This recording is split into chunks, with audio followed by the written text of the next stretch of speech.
नमस्कार दोस्तों, मैं सचिन सराठे आपके अपने चैनल गुरु गणित क्लास में आपका स्वागत करता हूं। आज फिर हमारे वही क्वेश्चन हैं, 4 क्वेश्चन जो रह गए थे। एक्सरसाइज हमारी है 2.2, एनसीईआरटी की बुक से एक्सरसाइज है 2.2। क्वेश्चन पहला ही है जिसमें हमको इसको जीरोस फाइंड आउट करनी थी, मतलब इसके शून्यक निकालना थे और रिलेशन मतलब संबंध बताना था किसमें, शून्यक में और इसके गुणांक में। शून्यक और गुणांक हमको फाइंड आउट करना है, relation between the coefficient and zeros. इसके लिए आप क्वेश्चन कैसा आएगा वो आप स्क्रीन पे देख ही रहे होंगे। और इसके 2 क्वेश्चन मैंने करवा दिए हैं, बाकी के 4 क्वेश्चन हैं। तो हम यहाँ से चलते हैं, इनको क्वेश्चनों को सॉल्व करते हैं। और दोस्तों, आप इस वीडियो से अपने नोट्स भी कंप्लीट कर सकते हैं। ये जो फर्स्ट क्वेश्चन ले रहा हूँ मैं, ये जो है दोस्तों px के इक्वल होता है, मतलब इसको हम px इक्वल टू लिख सकते हैं 6x² माइनस 3 अब सबसे पहले हम यहाँ पे देख रहे हैं कि यहाँ पे x वाला टर्म फर्स्ट में है और लास्ट में है। इनको पहले हम क्रम से लिख लेते हैं। अब दोस्तों, इसका हमको जीरोस निकालने के लिए हमको इसके गुणनखंड निकालना पड़ेगा, इसके फैक्टराइज करना पड़ेगा। और फैक्टराइज कैसे करेंगे हम इसके, देखो इस टर्म को, जैसे मैंने पिछले वीडियो में बताया था, इस टर्म को हम a एज्यूम कर लेते हैं, इसको b और इसको c एज्यूम कर लेते हैं। a टर्म कौन सी है हमारी, 6x² और c टर्म कितनी है, -3। अगर मैं इसका मल्टीप्लाई करता हूँ तो 6 3 जा 18x² और माइनस लगाए तो माइनस, मतलब कि उन दोनों डिजिट जो हम 2 डिजिट निकालेंगे उनका अगर मल्टीप्लाई करेंगे तो -18² आना चाहिए और प्लस माइनस होके 7 आना चाहिए। तो देखते हैं क्या डिजिट है वो।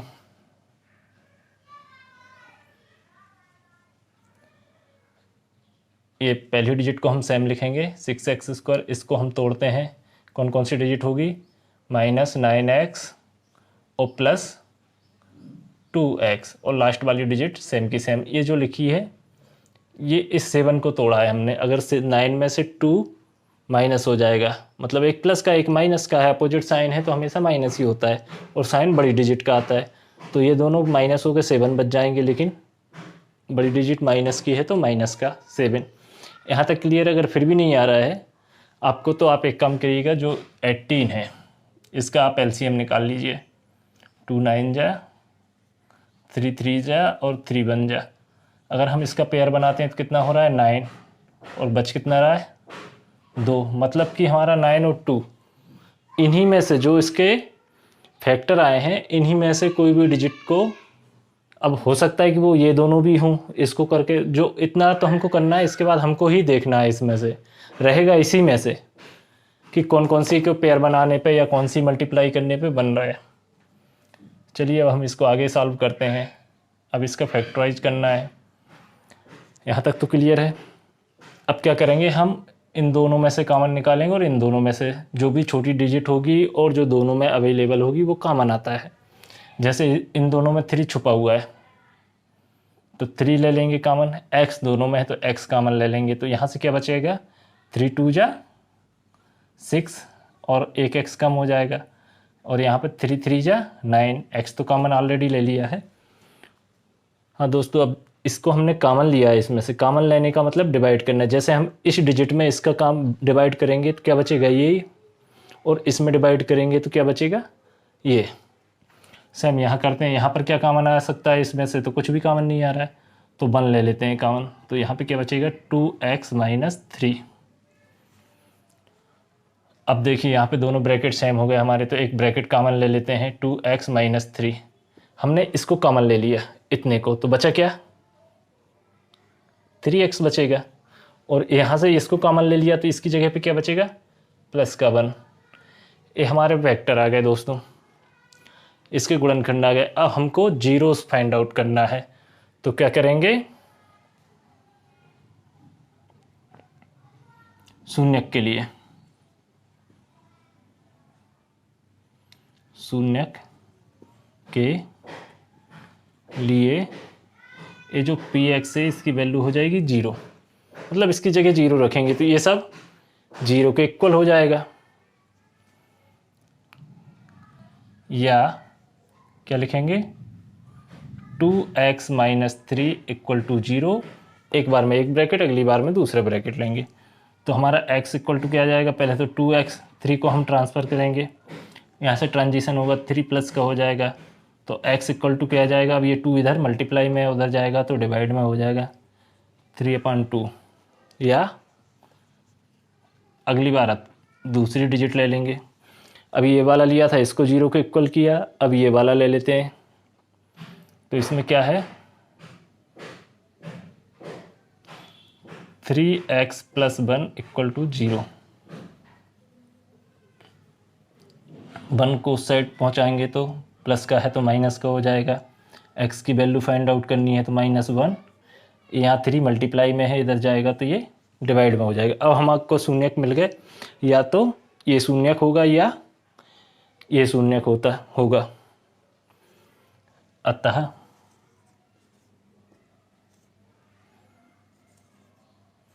दिए गए समीकरण के अभीष्ट शून्यक हैं, क्या क्या है, 3/2 अथवा -1/3।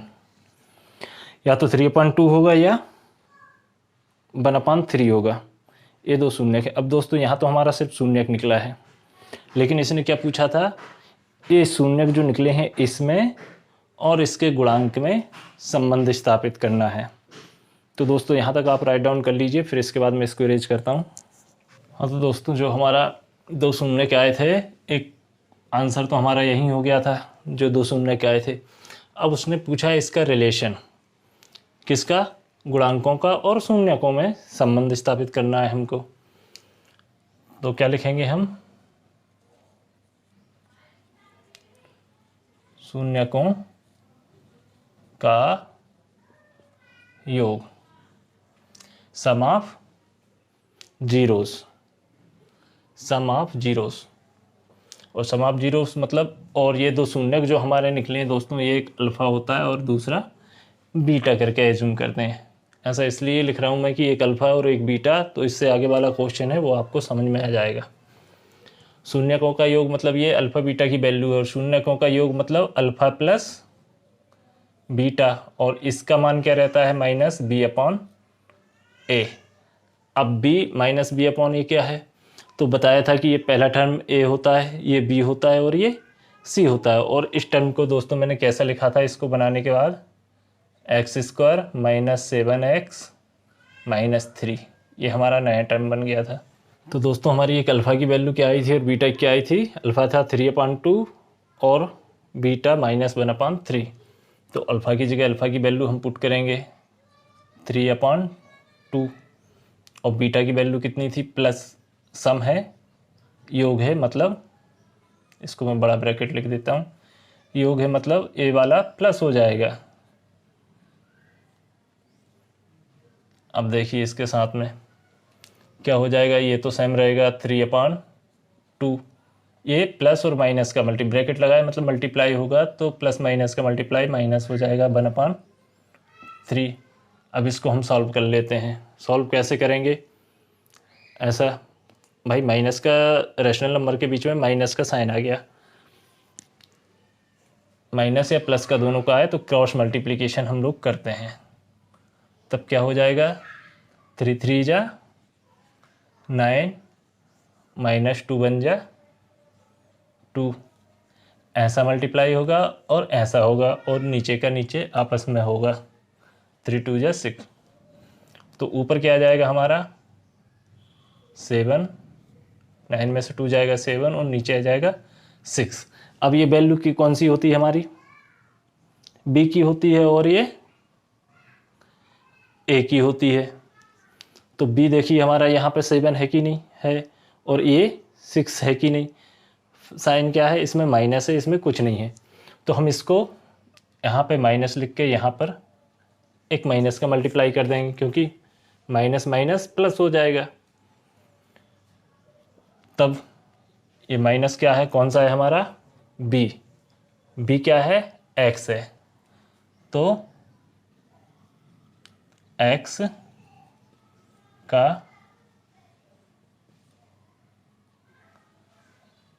का गुणांक, कोफिशिएंट ऑफ एक्स।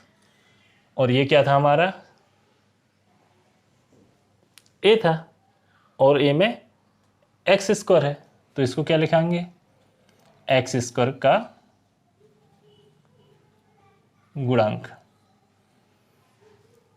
इंग्लिश वाले लिखेंगे कोफिशिएंट ऑफ एक्स, और इसको लिखेंगे कोफिशिएंट ऑफ एक्स स्क्वायर। अब देखिए शून्यकों का ये तो योग था, अब एक और होता है शून्यकों का गुणनफल, प्रोडक्ट ऑफ जीरोस। शून्यकों का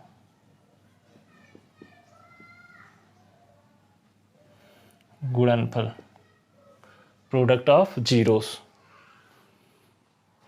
इंग्लिश वाले लिखेंगे प्रोडक्ट ऑफ जीरोस, और इसको लिखेंगे सम ऑफ जीरोस। तो ये क्या होता है हमारा, अल्फा इंटू बीटा। भाई गुणनफल है तो अल्फा इंटू बीटा, और सम है तो प्लस, और इसकी वैल्यू होती है सी अपॉन ए। अब देखिएगा यहाँ से क्या है हमारा, अल्फा इंटू बीटा। तो पहले वाली बताई थी अल्फा की वैल्यू होती है, और दूसरी वाली बीटा की। तो अल्फा क्या है हमारा, 3/2 इंटू बीटा क्या है हमारा, -1/3। अब इसका मल्टीप्लाई कर देते हैं, इसका मल्टीप्लाई इसमें हो जाएगा, कितना हो जाएगा, -3, और इन दोनों का हो जाएगा तो 6। अब देखिए सी में क्या है, -3, तो सी वाली टर्म में -3 है, और ए क्या है, 6, तो ए वाली टर्म में 6 है हमारा। इसको लिखेंगे एक्स स्क्वायर का गुणांक, और एक कांस्टेंट टर्म मतलब हिंदी वाले लिखेंगे अचर पद, अचर पद। और इसको लिखेंगे कोफिशिएंट ऑफ, इंग्लिश वाले कोफिशिएंट ऑफ एक्स स्क्वायर। ये कांस्टेंट को हिंदी में बोलते हैं अचर। तो ये अचर पद है, मतलब सी टर्म जो हमारी रहती है वो अचर पद है। तो ये रिलेशन था दोस्तों, शून्यकों का योग और शून्यकों का गुणनफल। पहला वहाँ हो गया हमारा जहाँ हमने जीरोस निकाले थे, पहला क्वेश्चन मतलब पहला आंसर, और दूसरा आंसर ये इसका संपूर्ण आंसर हो गया। तो अब हम लेंगे फोर्थ क्वेश्चन। फोर्थ क्वेश्चन में क्या है हमारा, ये सब पी एक्स की वैल्यू होती है, मतलब 4u² प्लस 8u। अब यहाँ पे दोस्तों इसका भी हम गुणनखंड निकाल लेंगे, मतलब फैक्टराइज करेंगे। तब इसका फैक्टराइज क्या होगा, डायरेक्ट कॉमन निकाल लेते हैं इसमें। तो 4u मैंने कॉमन लिया यहाँ से, तो यहाँ से क्या बच जाएगा, ओनली u, और 4 2 जा 8। यहाँ की u तो कॉमन हो गई। यहाँ तक आए दोस्तों, क्लियर हुआ यहाँ तक। चलिए अब इसके बाद हम देखते हैं क्या करते हैं कि जीरोस फाइंड आउट करनी है पहले। तो जीरोस के लिए हम क्या करते हैं कि जो पी एक्स है, मतलब इस टर्म को हम 0 के बराबर ले लेंगे। शून्य के लिए क्या होगा, 4u और 4u + 2 = 0। तब एक बार तो हम इसके = 0 ले लेंगे। भाई दो ब्रैकेट बन गए हमारे, ऐसे बनते थे वहाँ पर, लेकिन अब यहाँ पे मैंने ब्रैकेट नहीं लगाया है क्योंकि प्लस में इसके साथ कुछ नहीं है, तो डायरेक्ट लिख दिया मैंने। तो एक तो क्या हो जाएगा आपका 4, ये 4 है दोस्तों, 4u = 0। तो u = कितना आ जाएगा, 4 इसके 0 के डिवाइड में पहुँचेगा, मतलब 0 ही रहेगा, मतलब u = 0। या अथवा क्या होगा, दूसरा निकालेंगे हम, u + 2 = 0। तो u = ये 2 साइड जाएगा तो माइनस का हो जाएगा, या तो 0 होगा या -2 होगा। ये हमारे शून्यक निकल गए। अतः दिए गए समीकरण के अभीष्ट शून्यक हैं, अतः अभीष्ट शून्यक है। कौन कौन सा है? 0 या -2, 0 या अथवा भी लिख सकते हैं। Thus the desirable zeros is 0 and 2। अब दोस्तों क्या करेंगे, इसके बाद हम रिलेशन निकालेंगे। अब यही हमारे अल्फ़ा बीटा होते हैं, ये अल्फ़ा और ये बीटा। अब इसके बाद हम इनका सम और प्रोडक्ट निकालेंगे। अब इसको हम ऐसा लिख सकते हैं, क्योंकि हमको ए भी चाहिए और ए कितना है? 4 है, मतलब अपान में 4 चाहिए हमको, और यहाँ पर तो सिर्फ 2 आया है। दोस्तों हम इसमें क्या कर सकते हैं, -2 तो ये है ही, इसमें हम 4 से मल्टीप्लाई कर सकते हैं और 4 से ही डिवाइड कर सकते हैं। दोस्तों अब देखिए, वहाँ से हम मल्टीप्लाई कर देंगे तो ये कितना हो जाएगा, ऊपर का माइनस का 8 हो जाएगा और नीचे 4 हो जाएगा। मतलब कि मल्टीप्लाई में ऊपर को ऊपर मल्टीप्लाई हो जाता है, 4 2 जा 8, 4 दूनी 8 हो गया और नीचे 4 हो गया। Coefficient of you square. अब इसके बाद दोस्तों हम निकालेंगे शून्यकों का गुणनफल। 0 मतलब C/A, तो C की वैल्यू क्या थी इसमें? C टर्म था ही नहीं, मतलब 0, तो 0 आ गया। अब इसके अपान में चाहे तो हम 4 लिख सकते हैं, क्योंकि A की वैल्यू हमारी यहाँ से भी हम निकाल सकते हैं। तब ये कौन सा है? कांस्टेंट टर्म, मतलब अचर पद, कांस्टेंट टर्म। और ये क्या है? A की वैल्यू है, मतलब coefficient of you square, you square का गुणांक।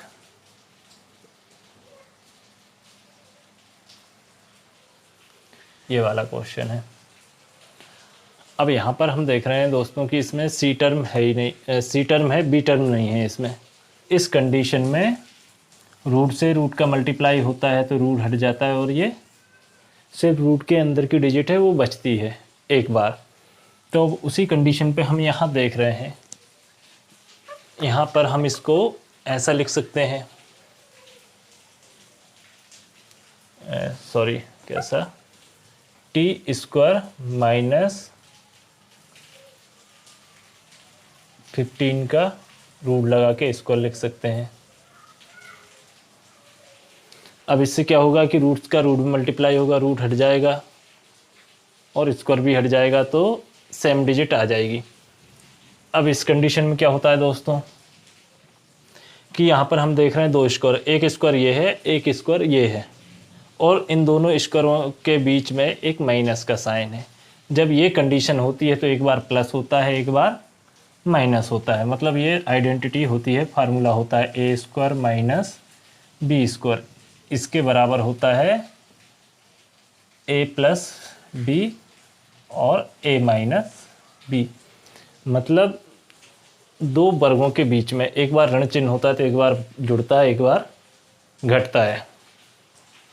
तो सेम हम यहाँ पे वो कंडीशन लगा देंगे, तो क्या हो जाएगा, टी प्लस रूट का 15 और टी माइनस रूट 15, जो डिजिट होती है वही की वो लिखते हैं। अब क्या शून्यक के लिए ये सब क्या के बराबर होता है? 0 के बराबर।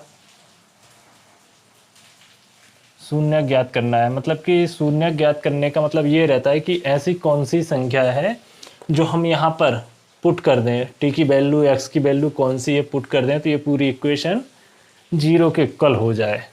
तो उसको कहने का मतलब ये है, तो वही हमको यहाँ से निकालना है। जो हमारी टी की वैल्यू आएगी वो पुट करेंगे तो ये सब 0 हो जाएगा, तो वही शून्यक है ये। अब शून्यक के लिए क्या होगा, या टी प्लस रूट 15, पहले वाला एक ब्रैकेट ले लो, इक्वल टू 0, मतलब टी इक्वल टू माइनस का आ जाएगा 15 रूट के अंदर, अथवा दूसरा ब्रैकेट ले लो, T minus root 5 equal to 0, तो टी इक्वल टू हो जाएगा, उस साइड जाएगा रूट का 15, सॉरी यहाँ 15 है तो प्लस का 15 हो जाएगा। अब ये हमारे या तो ये होगी या फिर ये होगी, ये हमारे शून्यक आ गए और ये हमारा पहला क्वेश्चन हो गया सॉल्व। अब हमको रिलेशन निकालना है इसके बीच में, रिलेशन मतलब कि जो शून्यक आए हैं शून्यकों के बीच में और कोफिशिएंट के बीच में, मतलब गुणांकों के बीच में हमको रिलेशन फाइंड आउट करना है। शून्यकों का योग, सम ऑफ जीरोस क्या होगा, अल्फ़ा प्लस बीटा। कोफिशिएंट कुछ नहीं है मतलब एक रहता है, तो हम एक लिख सकते हैं। किसी भी डिजिट के अपन में 1 लिखने से कोई चेंज नहीं होता है गुणांक। टी कौन सी रहती है दोस्तों, बी रहती है, और बी कैसी रहती है, माइनस में रहती है, इसलिए यहाँ पर माइनस। और ये कौन सा है, टी स्क्वायर का, ए का रहता है। यहाँ पर देखिए ए का है तो टी स्क्वायर का गुणांक, और इसकी वैल्यू होती सी अपॉन ए। अब अल्फ़ा की वैल्यू क्या थी हमारी, माइनस का √15 इंटू बीटा की वैल्यू क्या थी 15। ब्रैकेट का मतलब होता है दोस्तों गुणा, अगर दोनों ब्रैकेट लगे बीच में कोई साइन नहीं है तो उसका मतलब होगा मल्टीप्लाई। अब देखो जैसा मैंने इस क्वेश्चन से पहले बताया था कि मल्टीप्लाई में मतलब रूट में रूट का मल्टीप्लाई होगा, और मल्टीप्लाई केस में क्या रहता है, रूट हट जाता है, तो कितना बचेगा, ओनली 15। लेकिन इधर माइनस का साइन है तो माइनस का साइन आएगा। और ये तो सी की वैल्यू हो गई, इसके अपान में क्या है, ए की वैल्यू हमने इधर भी निकाली थी, ये अपान में 1 लिखने से कोई फ़र्क नहीं पड़ता है। तो ये सी मतलब कौन सा टर्म आ गया हमारा, कांस्टेंट टर्म, अचर पद। और ए वाला कौन सा है हमारा, टी स्क्वायर का गुणांक। तो दोस्तों यहाँ पे ये हमारे दोनों निकल आए हैं, ये इस क्वेश्चन का आंसर है। लास्ट वाला बचा है, मैं इसको इरेज करके करवाता हूँ, ये वाला बचा है, पहले का 6वां क्वेश्चन है ये हमारा। क्या दिए डिजिट हमको, px, ये जो क्वाड्रेटिक इक्वेशन रहती है px की इक्वली होती है 3x² माइनस x माइनस 4। अब इसको हमको फिर तोड़ना है तो क्या करेंगे, ac का मल्टीप्लाई, मतलब पहले इसका फैक्टराइज निकालेंगे, गुणनखंड निकालेंगे। तो गुणनखंड के लिए हम क्या करेंगे, इसका कौन कौन से गुणनखंड आ रहे हैं, ac का मल्टीप्लाई करके देखते हैं। 4 3 12, 4 3 12 आ रहा है, और माइनस प्लस होकर 4 आना चाहिए पहला टर्म। और दूसरा हम ले लेते हैं यहाँ पर -4x प्लस का 3x। अगर इन दोनों का मल्टीप्लाई कर रहे हैं हम तो माइनस का 4x² आ रहा है, और 4x में से 3x माइनस हो रहा है, मतलब प्लस माइनस की है तो माइनस ही होगा। तो बड़ी डिजिट हमारी माइनस की है तो माइनस का साइन, मतलब माइनस का x बचेगा, -4। बस इसको तोड़ के ही लिखा है ऐसा। अब इसमें से हम कॉमन निकाल लेते हैं। तो इन दोनों में से क्या कॉमन आ रहा है, एक तो x² आ रहा है, इधर 3 है इधर 4 है, तो अब अदर डिजिट कॉमन नहीं आएगी, तो हमने सिर्फ x लिया। तो यहाँ बचेगा हमारा 3 और एक x, स्क्वायर है तो एक x कॉमन आ जाएगा, माइनस यहाँ से तो सिर्फ x कॉमन लिया है तो 4 बच जाएगा। इन दोनों में से क्या कॉमन आ रहा है, कुछ नहीं आ रहा है, मतलब प्लस का 1 ले लेते हैं, 3x माइनस 4। 1 लेने में जो डिजिट है सेम की सेम आ जाती है। अब देखिए दोनों हमारे ब्रैकेट सेम हो गए, तो एक ब्रैकेट ही हम कॉमन ले लेते हैं। एक ब्रैकेट हमने कॉमन लिया तो ये वाला बच जाएगा, मतलब x बच गया, यहाँ से भी ये ब्रैकेट कॉमन हो गया तो प्लस का 1 बच गया। अब जीरोस के लिए क्या करेंगे, इनको हम इक्वल टू 0 के कर देंगे, मतलब शून्यक के लिए 4 जीरोस क्या हो जाएगा, या पहला ब्रैकेट ले लेते हैं 3x माइनस 4 इक्वल टू 0। तो हमारा 3x इक्वल टू क्या हो जाएगा, 4 इस साइड है तो उस साइड जाएगा तो प्लस का, और x इक्वल टू 4 इधर 3 मल्टीप्लाई में तो उधर जाएगा तो डिवाइड में। भाई प्लस माइनस था तो प्लस हुआ, मल्टीप्लाई था तो डिवाइड हुआ, मतलब प्लस का माइनस, माइनस का प्लस, मल्टीप्लाई का डिवाइड, डिवाइड का मल्टीप्लाई। या के बाद अथवा, या तो ये होगा या ये एक्स प्लस 1 है इक्वल टू 0, तब x इक्वल टू क्या हो जाएगा माइनस का 1, या तो ये होगा या ये रखेंगे तो ये 0 हो जाएगा। ये हमारे शून्यक आ गए, मतलब अल्फ़ा और बीटा की वैल्यू आ गई हैं यहाँ पर। अब हम निकालेंगे इनका शून्यकों का योग और शून्यकों का गुणनफल। तो उसके लिए क्या करेंगे दोस्तों, हम एक इनका अब इसका संबंध निकालना है दोस्तों। संबंध के लिए क्या करेंगे, शून्यकों का योग, सम ऑफ जीरोस, इंग्लिश वाले लिखेंगे सम ऑफ जीरोस क्या होता है अल्फ़ा प्लस बीटा, और इसकी वैल्यू होती है माइनस बी अपॉन ए।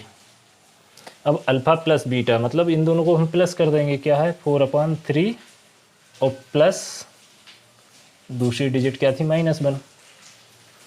अब इसको ही हम लिखेंगे क्या हो जाएगा 4/3 और ये प्लस का है तो ये हो जाएगा माइनस का। अब इसको हम अपान में 1 ले लेंगे तो क्रॉस मल्टीप्लिकेशन करके सॉल्व कर लेंगे। क्या हो जाएगा 4 1 जा 4 -3/3।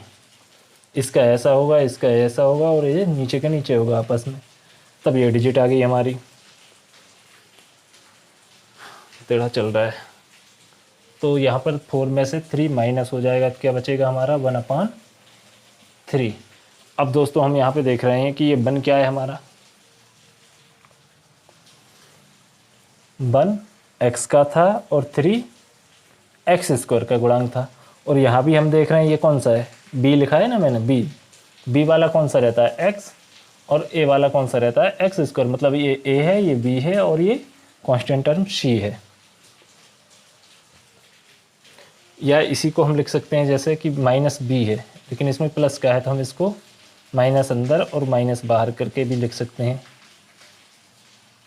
अब ये किसका है, x का गुणांक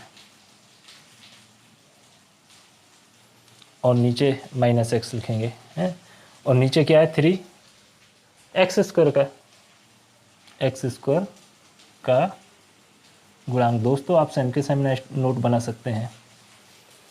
अब ये तो एक संबंध निकला हमारा, अब दूसरा निकालना है हमको। दूसरा हम क्या निकालेंगे, शून्यकों का योग हो गया, अब शून्यकों का गुणनफल, प्रोडक्ट ऑफ जीरोस।